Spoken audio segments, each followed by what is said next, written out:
A B C ত্রিভুজের কোণগুলি অধক্রমে সাজাও। A B C একটা ত্রিভুজ দেওয়া আছে, এ বি বাহু 7 সেমি, এসি বাহু 8 সেমি এবং বিসি বাহু 9 সেমি।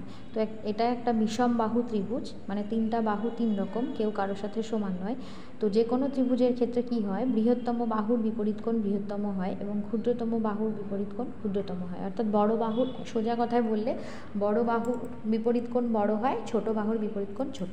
দেখো সব থেকে বড় বাহু কে, ওটা আছে, কে আছে, এটা বিসি আছে, বিসি 9 সেমি। তার থেকে ছোট কে আছে, এসি 8 সেমি। তার থেকে ছোট এবি। তাহলে আমরা বাহু অধক্রম অনুসারে সাজিয়ে নিলাম। তাহলে কোণগুলো যদি অধক্রম অনুসারে সাজাই, বিসি বাহুর বিপরীত কোণ কী হবে, বিএসি। গ্রেটার দেন এসি বাহুর বিপরীত কোণ কী হবে, এবিসি। এবং এবি বাহুর বিপরীত কোণ হবে এসিবি।